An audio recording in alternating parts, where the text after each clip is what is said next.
On this episode of the Bronze Metalist podcast, we talk about angels hung from the arches of heaven by Goatwhore.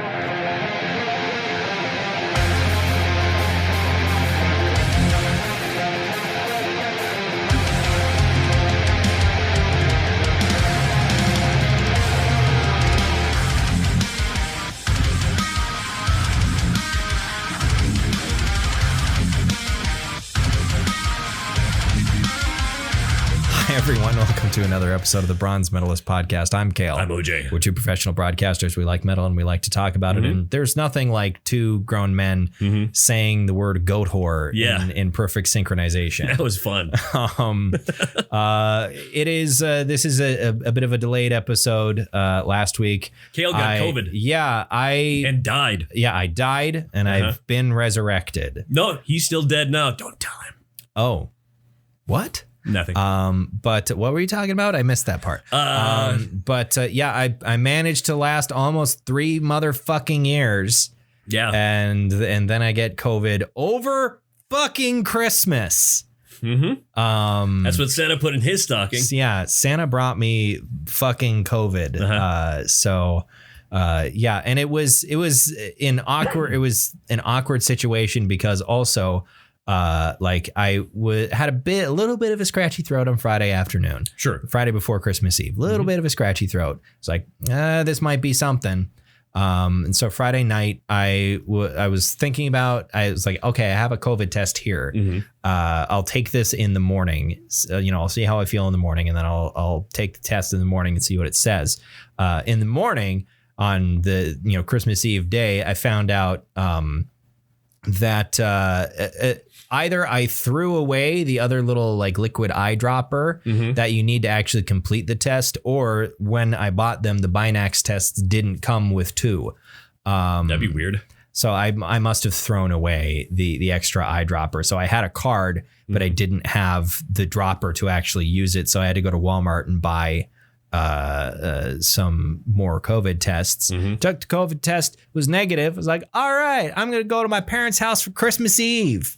So you did? Yeah, I did. Yeah. I mean, I had been in contact with my parents and I told them like, I'm feeling kind of sick. I'm taking a COVID test. So mine came back negative. I was sick at the same time you were, but mine came back negative. I only took the one. Did you? Yeah, you only took one. Because I only had one left. Oh, well, I mean, that's why you throw on a mask and you go to Walmart. Or CVS would be closer. Or CVS, but in any case, so I probably had COVID. You probably had because COVID. I mean, we do this. We do the our desks are next to each other. Yeah. And we're both sick at the same time. Odds are you probably got me sick, you bastard. Or you got me sick. No, you were sick first. You are a frail old man, so perhaps Thanks. Thank you. You're welcome. You say that shit about yourself I do, you're all right. the time. Yeah, but I'm just trying to get sympathy. Oh, yeah. Okay, poor you. I'm not.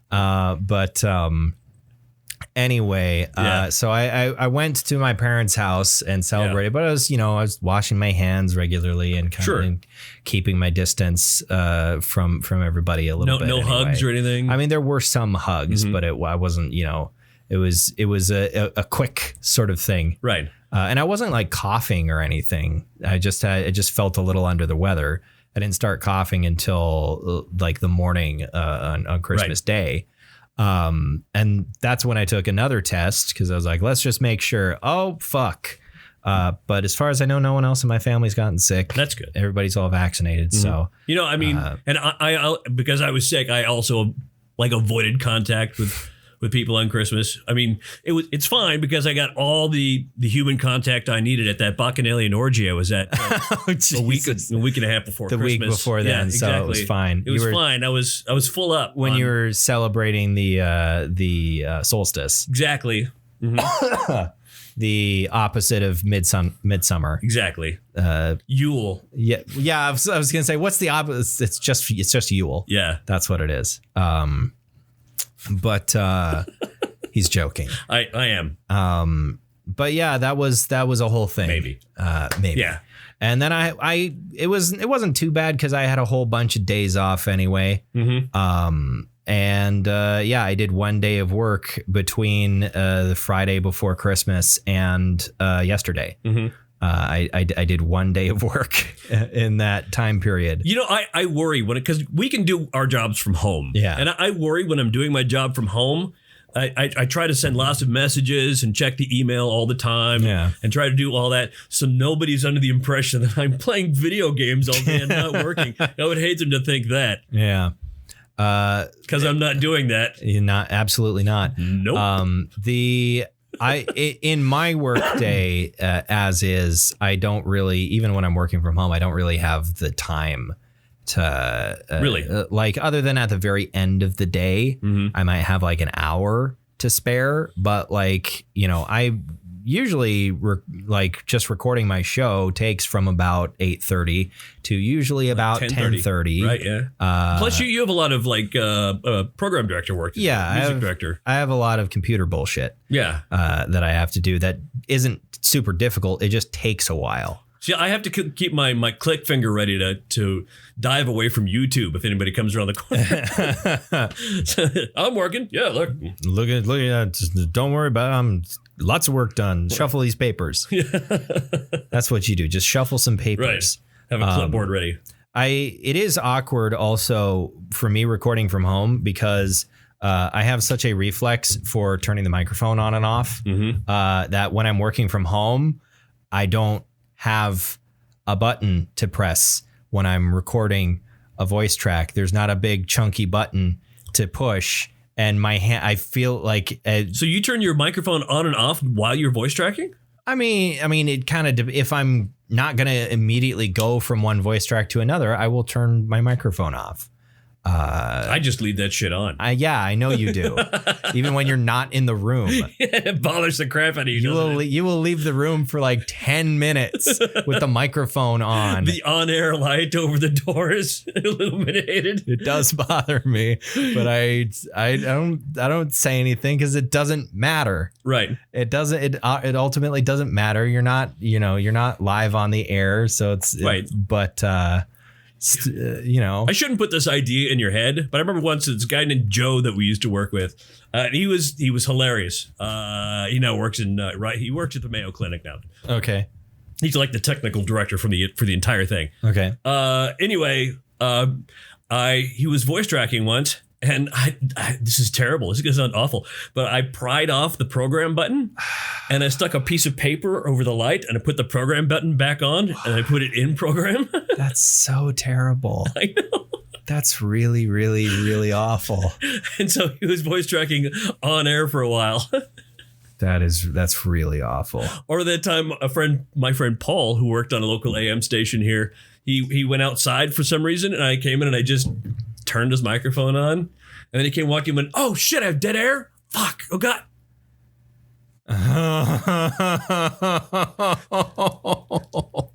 It's so bad. OJ! That's so bad. I messed with him a lot. We had a lot of fun. I do not appreciate pranks, so I am. You appear to know that. I know that, and therefore I try, even though it's even more tempting to prank you because I know you don't like it. But so it's like I will get genuinely upset. Is the thing, and it won't be funny. That's why I avoid it. Yeah, I just do not. I just don't like pranks, especially when it has to do with like I'm working. Like when I'm very habitual, which also makes it it makes me a very easy person to prank. Sure, because we know where you're going to be at what time. Yeah, but I just don't like my shit being messed with. You'll notice that the zoo doorknob doesn't have a lock in it anymore. Because I knew where the key was. Big Mike would come back from the shitter. He'd grab the doorknob and go, "Oh shit, what's going on here? What the fuck? I can't get into the zoo studio." I get bothered when I do this absentmindedly to myself sometimes, but it bugs me when I forget to turn the speakers back on, and I will walk into the studio and there's no sound, and I immediately go, "No, what? Why is there no sound? Why is there no sound? Oh, I just left the I just left the speakers off. That's fine. Right. You left it, in Audition or whatever. Yeah. Or not Audition, but Auxiliary. Yeah, I just don't like people messing with my stuff when I'm working. Outside of that, like, if people fuck with my desk, that's okay. It also really depends on the day, because there was a time that you went into my copy of Microsoft Word and you replaced a bunch of shit. Right. And I think I discovered that on a day where I had a lot of things to do. You were just so pissed. And that, like, the thing is it seems like stuff always, for me, it feels like shit always goes wrong on the day when I have the most things to do, right, and cannot take the time to deal with them or just sit back and laugh at it. It's like, no, I have so much stuff to do. Why? Right. Why now? I changed the autocorrect in your Word program. So if you type this word, it's going to autocorrect. At one point, I changed most of the words in your database to burble. Yeah, I remember that. I think I made you change them back. You did. I was like, fucking go through it and change my shit back. I'm like, okay, I can see you were getting like a deep color red. I'm like, all right, I got this. I just don't care for it. You just wrote up a script that said, it was, I mean, and like a lot of these things in hindsight are funny, but they simply are not funny to me at the time. There's been a lot that I have not done. And I thank you for it. You're welcome. And I will thank you for it going forward right, as well. I mean, I've been doing this shit for 25 years. Yeah. But I've learned some things. Yeah.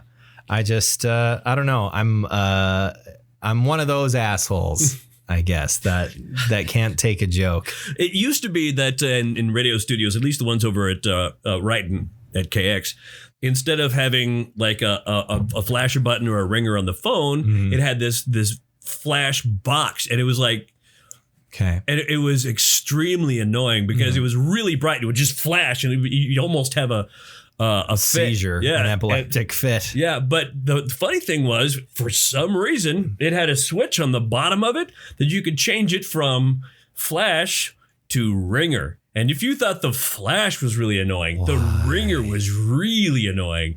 And so, we'd like a new guy come in doing part-time work. And this is before we had computers. You're doing everything live on air, paper, liners, have CDs and everything. Remember this guy, John, he was sitting in there and I changed his flasher to ring. And I'm looking at him through the window and I'm like, and so he's on there all of a sudden. There's a thing going on. I don't know. Sorry, ladies and gentlemen. I apologize. Oh God. I don't know what's happening right now. And I mean, if you're like a certain kind, I can imagine the reason why it had the feature like that is there's a certain kind of radio show where that would make sense. Maybe, yeah. To have like an audible phone ringing. I feel like there's a certain kind of show where that fits. Or maybe it's just like a generic device. It's not necessarily made for radio stations. Yeah. It's just one that the radio station was using because it had that function of just flashing. Yeah. I don't know enough about that. I don't know nothing about that. What did you do over your break? Over by the way, like New Year's? Yeah, going all the way back to that was, New Year's, Christmas. What'd you get up to? I hung out with the kids on Christmas, and my ex-wife went to Canada. Mm-hmm. She came back and got the kids, and then I've spent a lot of time alone over the last. So did I. Couple of weeks. Like on New Year's Eve, I was with Maximus. We hung out and we played video games, and on Christmas Day, one of my friends who lives in California now, she was also sick with COVID. Nice. And we're like in the same D&D group. So basically almost the entire D&D group got together to talk because almost all of us were alone on Christmas Day. So we just hung out over Discord and played some Jackbox games and chatted that way. But yeah, like a lot of us like, wow, we really are in our mid-20s, aren't we? What is a Jackbox game? I don't even know what that is. They're like party games. Okay. They're like digital or they're a whole bunch of there's 8 or 9 of them now. Of these different like party games, and each edition has like 4 different games in them. There's like little trivia games. There's one that I really like called Quiplash, where you get there's a prompt that comes up and you have to fill in the blank for the prompt with something funny. I have played Quiplash. It's a really good, really solid game concept. There's another one called Fibbage. That you have to make up a convincing lie about something, and there will be like several on the screen, and people will have to see.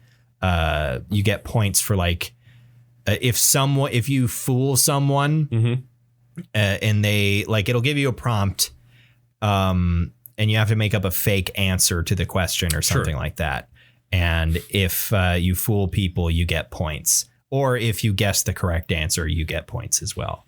I actually made my ex-wife angry at me because of Quiplash. Really? Yeah, because we were at it was sort of a combination her birthday party and a party that my buddy Trampy was just throwing. Okay. And so we were like, let's combine all this. And Roberta's like, well, we got to bring the kids. I'm like, cool, whatever. And it didn't dawn on me that we would be playing games that weren't really going to be. So the kids are sitting there, they're playing. They're young at the time. Yeah. And I just remember one of the prompts was worst way to begin a eulogy. And then the one that came up with their dad's name next to it just said, this motherfucker. And I'm going, oh, yeah, that's bad. That one, maybe. That's yeah.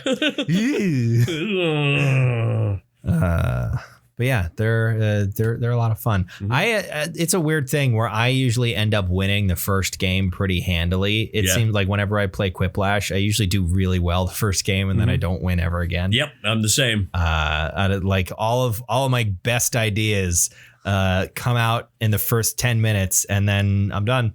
All of the creativity is gone. You're a burnout. I start thinking about it too hard. Right. I think is the main thing. The success gets to my head, and I start overthinking it. Like, what is the funniest thing I can think of? Whereas the first game, I'm just writing the first thing that pops into my head. Right. But yeah, I don't know. I played a lot of a game called Valheim. Over the break, I guess you could call it that. The break. Basically it amounted to doing chores, but as a Viking. So that makes it not tedious, and boring. But when they're chores, and then just like doing the dishes, gotta darn my socks. It's not those kind of things, is it? I mean, it's slightly better than that, but it's like, I gotta plant this field full of carrots. I gotta build a new workshop. I gotta like it's stuff that I usually enjoy, but eventually it was like, I'm playing too much of this game. Like I could have been, I think there were a lot of other games that I could have been playing. I could have probably, like, with the same amount of time that I invested in playing Valheim, like I probably could have played through the entirety of like The Witcher 3 or something. Sure. Have you finished that game? I've never finished it. Really? I think I got like 75% of the way through. I'm about 15%. I've got game overload is what I have. Yeah, it's so massive. Yeah. Actually, I don't think it was 70. I think it was 75% of the way through at the time, because the 2 DLCs were not out yet. Sure. Now, what I got through is probably more like 30% of the way through, because the 2 DLCs are gigantic. And the 2 DLCs have the youngest Helmsworth brother as the Witcher. They have the youngest. They have Liam Hemsworth. Right. I don't know if he is the youngest. I think there's another one. How many Hemsworths are there? I don't know. Are there as many Hemsworths as there are Skarsgårds? Are they the Australian Skarsgårds? I don't know. I saw an article. I don't remember. I think it was The Onion, where it was like Swedish actor doesn't know which Skarsgård he is. Which I thought that was kind of funny. But yeah, there was a lot of games that I probably could have played all the way through with all of that time I had on my hands. But no, I just played Valheim. I played like a little bit of Deep Rock Galactic, which I keep telling myself I need to play more of. But I kind of got like pretty far in with the gunner class. Okay. Which is, the big machine guns and heavy weapons and stuff. And I tried playing Scout a little bit and I did not enjoy it. I just did not know how to properly use the tools when it felt really good to play gunner because you got a fucking minigun or like an auto cannon or something. And that feels really good to mow down a whole crowd full of bugs like it's Starship Troopers or some shit. But you're a dwarf. Like that's very much my sort of thing. I didn't really play much Warhammer 40K Darktide, which is a game that I paid money for. I played a little bit of it here recently. It's frustrating because the game takes about 20 minutes to load into like the hub area. It's really frustrating. It takes forever to load into the game. Do you have it on PC? Yeah. It's a deeply unoptimized game. Even for the settings I play it on, which are not super high. But it's Darktide has been a disappointment. I think it's even in saying that it's still in like the upper tier of Warhammer 40K games because there's very few actually good Warhammer 40K games. Video games. Yeah, video games anyway. Right. A lot of people love the tabletop. Yes, but like as far as like decent video games go, they're kind of few and far between. But I there was a lot of stuff I could have been doing with my time. But I just did that, and I watched the first 2 seasons of Castlevania on Netflix. It's a good show. And the whole time I was thinking, like, man, I want this studio to do a Berserk, animated series. That would be fantastic. Yeah, they would be a good fit, I think. And I watched what is possibly the best TV series in the history of all. Am I crooked? I watched what is possibly the best TV series in all the history of TV series ever. Oh, yes. The new Witcher. Yeah, Witcher, Blood Origins. Oh, God. I have heard nothing but bad things about it. Yeah. I have not heard a single good thing about the show. I watched it all the way through, and I felt like I'd accomplished something. Just sticking through it. Yeah, sticking through it. A lesson in perseverance. Yeah. is what you felt you learned. Yeah, and I guess on some level, if you take it for the lame TV that it is, generic fantasy show, right? Then it's okay. I guess it's fun to some extent. Yeah, but yeah, for what it could be, it could be much better. Sure. And I feel like the whole Witcher aspect of it was thrown in late in the game. Yeah. I feel like that didn't feel like it had anything to do with that. We've got this generic fantasy script and we need to sell it to somebody. Here, Netflix has bought it and they've slapped Witcher onto it and they're doing some rewrites. That's what I think happens with Assassin's Creed games with Ubisoft. Someone's got a concept for fantasy RPG. This is a great game. Historically inspired fantasy RPG. But what if it was an Assassin's Creed game? Which I own 6 of now. Yes. I mean, some of them are quite good. Yeah. But I haven't heard anything good about Witcher Blood Origin. No. And I had no plan. Like I told you when you texted me about it, like I had no plans on watching it anyway. But nothing I have heard makes me want to see it. Yeah. It feels like no one has been able to really like ride the wave of Game of Thrones.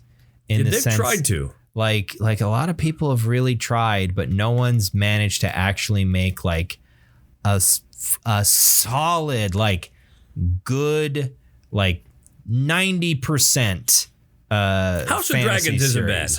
But I mean, that's the same IP. Right. It's the same IP. Right. I think one of the main reasons why people have failed to capitalize on Game of Thrones is the moment Game of Thrones reached its status as it like the cultural zeitgeist of like, oh, a fantasy TV series can be prestige television. Then it started to suck. Same moment that they turned the corner into not having material to adapt, and it started to go downhill. Right. Like that changeover from season 4 to season 5 was when everybody started talking about it.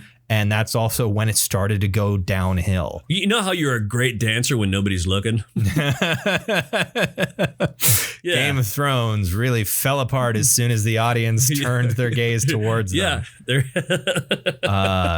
But I think like that's when it started to really peak in popularity. And I think those are the seasons that fucking studios are looking at when they're like, well, we need to make our own fantasy TV series. Right. And instead of looking at the first 4 seasons of Game of Thrones, they looked at season 5 onward when it was at its peak of popularity. Right. But as we said, steadily going downhill. Season 5 was pretty good. Yeah, except for the whole Dorne storyline. Yeah. With all the sand snakes and everything. Yeah, it was kind of weird. But season 6 has peaks and valleys. Most of the Jon stuff is pretty good. A lot of the rest of it, except for Light of the Seven. Was that the name of the episode where Cersei blows up the cathedral? Like, right. That's a really good episode. That's a really good moment. And then there's zero fucking consequences for that. Right. But yeah. Well, I guess we could talk about Game of Thrones all day. I guess her youngest child commits suicide. But yes, but like after that episode, there's very little in the way of like meaningful consequences for that. Like everybody in King's Landing is just like, well, the queen just killed several thousand people at once, but we're not going to do anything about it. Right. Like nobody does. It's the equivalent of the president of like the president of Italy assassinating the Pope. Right. And everybody knows. And everybody knows, yeah. No, and nobody, there's no question about it. I mean, yeah, it's shame. Shame what happened to Benedict. Shame. Yeah.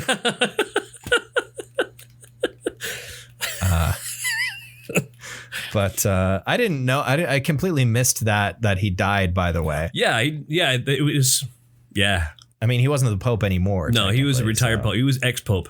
Ex-Pope. Emeritus, I think is the term. I don't know. Papa Emeritus. Yes, it was Papa Emeritus. Yeah, that's why Benedict retired, so he could start a band called Ghost. Tobias is actually nope. No, he's not actually. He's not involved. This has been a ruse the whole time. Yeah. It's a 95-year-old man. Yeah. All right. Now that we're talking about music, at least, let's move on to the album. So Goatwhore is an American. Perhaps it would be best to call them an extreme metal band. Right. They're actually a fairly fitting band to choose for this delayed episode from Death Metal December as we're going into Black Metal January. Right, because this has elements of both of those things. Yes. It has elements of a lot. The 3 main ingredients in any Goatwhore album is death metal, thrash metal, and black metal. To the degree that death metal, I think, is actually probably the smallest element. It's maybe more. I've seen a lot more people refer to them as like a blackened thrash metal band, than as like a blackened death metal band. Black metal or death metal definitely makes up a large part of the DNA here, but I think this feels very death metal to me. Yeah, especially the first like proper song. Is like straight up like Florida death metal. Were you looking for your phone? I was looking for my glasses. Oh, the glasses that are on your face right now. Yeah. But like the first full song feels very American death metal. Right. These guys, by the way, are from Louisiana. They are.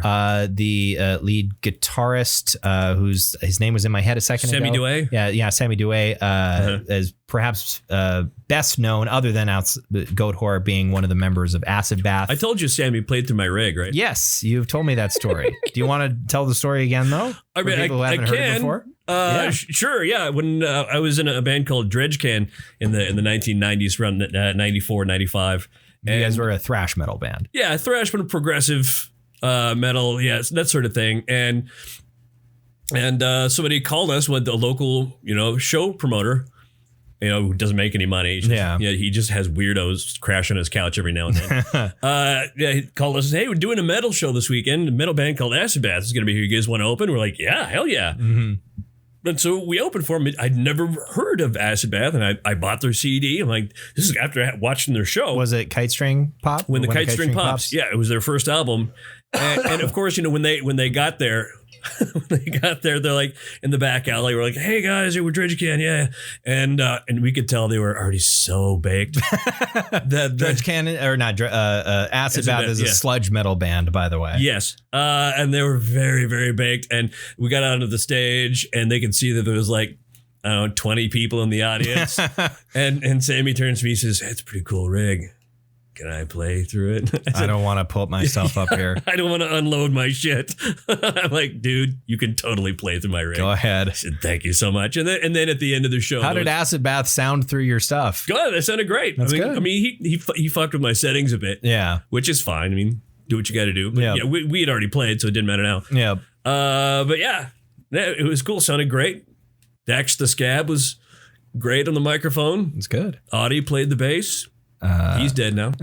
But and his death is one of the things that dissolved the band after 2 albums. Right. Like Acid Bath is kind of weird in the sense that they're like considered an extremely important band for sludge metal. They only put out 2 albums. They did. And what a good friend of mine was actually in an Acid Bath cover band, which I always meant to ask him that. Yeah. There's not a lot of material. I mean, you're going to play it well because there's how many songs you got? Oh, 14. They're not making more. No, they're not.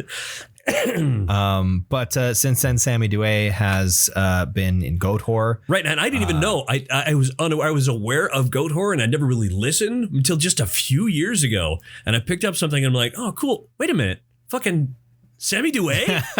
And you can hear a bit of like doom and sludge a little bit in the sound now, and especially on the last track on this album. It gets pretty doomy. And you're giving me we'll get there. We'll get there. There's actually one song on here that really reminds me of oh my god, what's the name of the Apocalyptic Raids was their album before they became one of the greatest metal bands of all time, Celtic Frost. Oh, God. Why am I forgetting the name of the band? Hellhammer. Oh, yeah. There's a song on here that sounds like Hellhammer to me. Which is not particularly... I mean, we've mentioned that they're, they've got black metal influence. And I think that comes from both waves of black metal, as far as like the influence on their sound anyway. Right, because, at least Sammy's in his 50s at this point, so he's been around, and kind of going hand in hand with the black metal influences on pretty much all of their work, a very heavy emphasis on satanic themes. Are there satanic themes in there? I didn't notice. Yeah, I wouldn't have thought a band called Goatwhore might have some satanic themes. All their lyrics and song titles are very subtle. I mean, they don't. Album title like "Angels Hung from the Arches of Heaven." Doesn't have has some blasphemous themes on it. I thought that would be a metaphor for something biblical, but there are definitely biblical. I mean, you can't have Satanism without the Bible. Yeah, Satanism is a part of just the flip side of Christianity. Yeah, or at least it depends on what Satanism you're talking about. If you're talking about theistic Satanism or LaVeyan Satanism, right? LaVeyan Satanism is different. But in any case, I haven't listened to a lot of Goatwhore. I think we've done one of their albums before. I think we did Vengeful Ascension, which is the poster that I have. I have that album on vinyl, and therefore I have a poster. Sure. It was one of the first records that I bought on vinyl just because I was at the record store looking for something to buy. Was it a budget? I was at budget. Looking for some records to buy because I had a brand new record player and was like, I need some records, and I was just looking for something that was that looked brutal and interesting, and was like, oh, this band looks neat, and the album art is really cool, and so I got Vengeful Ascension, and we talked about it a while ago at some point. I don't remember when, but it's been almost 5 years now. You realize we're going on 5 years. Yeah, we're getting there, but yeah, I haven't really listened to much Goatwhore since then. But I enjoyed my time going back to this with a new album. Yeah, there's I think there's a lot to like on here, and like I said, it is kind of this balance between a whole bunch of different influences, which I feel like is a thing with a lot of bands from their era and men of their age. Right. I feel like there's a lot of bands that are also at their level of notoriety. You have bands that are made up of people that are the same age as them, of like Cannibal Corpse, for example. Sure. But Cannibal Corpse has never been anything other than a death metal band. They have never stretched at all. But I think you get like, which is why we love them. You have bands that are at like a slightly more underground tier of notoriety, where they feel maybe a bit more freedom to experiment and establish a sort of a different kind of sound. Right. Something that I thought was worthwhile while looking through, doing some research about Goatwhore, is there's also, I don't know what it is, but there's bands. There's something about bands like Goatwhore where I'm listening to it and going like, I just get a vibe. I need to see if these guys are like Nazis or something. And I wasn't able to find anything. There were some people discussing about whether or not they're kind of sketchy. But I didn't find it. Google at least doesn't return any responses in the first couple of pages of something outright racist that one of the band members has said. The internet has really ruined humanity. Yeah, a little bit, but it's like the worst thing that I could find, I think, was the vocalist having said that they we're not a political band, which is one of those things that sketchy bands sometimes say, where it's like you're just saying that because you don't want to piss off the people in your fan base that are terrible racists. But when you are a black and thrash metal band from New Orleans, it can be hard to justify being really picky about your fan base. Yeah, I would love to say that it's it should be easy to alienate a section of your fan base and say, fuck off, we don't want you. But reality sometimes kind of creeps in, and it's like, you're trying to make a living doing this thing that you like. Can you afford to do that? And that's a tough position to be in. Pulling a Dead Kennedys. Yeah. But I mean, with Dead Kennedys, that's kind of the point. Yeah, they were political. Yeah, they were very explicitly a political punk band. So that was kind of a different era, I think. But yeah, I don't know. Nazi punks fuck up. I still love the moment in the movie Green Room where they do a cover of that song in the Nazi bar. Yeah, the Nazi punk bar. Yeah. That turns out well for them. No.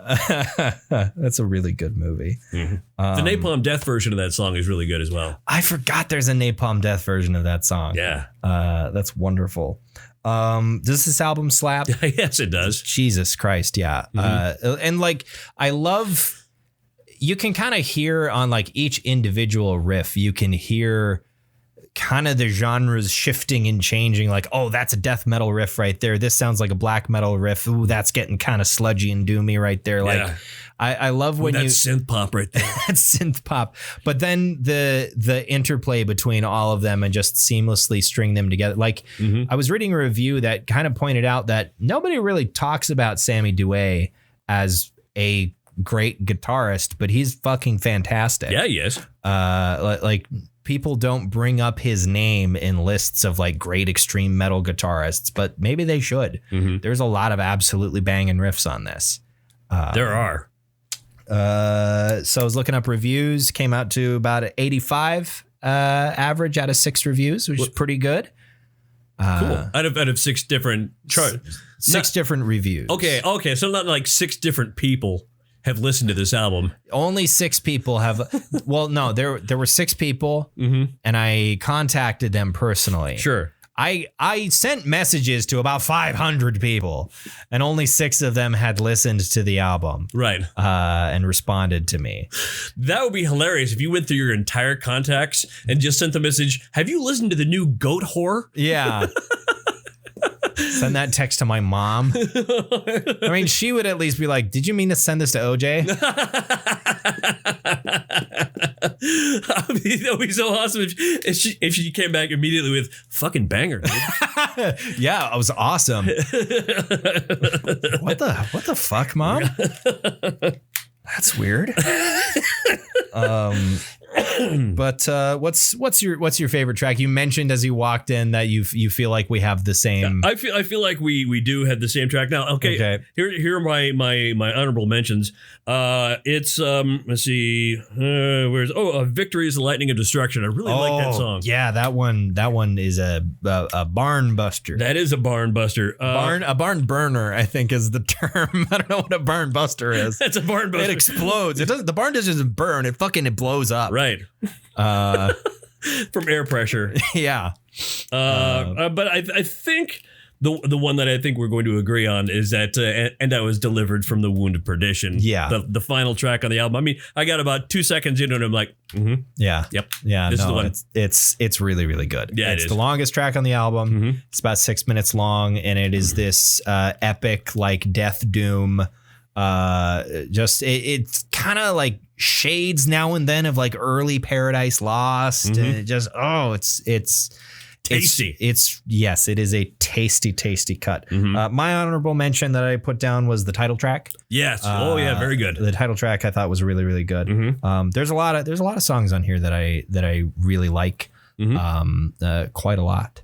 We'll get to the end of our discussion on this here. What metal are you bestowing upon this album, like Maz Kanata to Chewbacca? I have debated on this. I think I'm going to land on Lone Ranger. Okay, High Silver. Yeah, High Ho Silver. I gotta agree with you. I think a High Silver for me.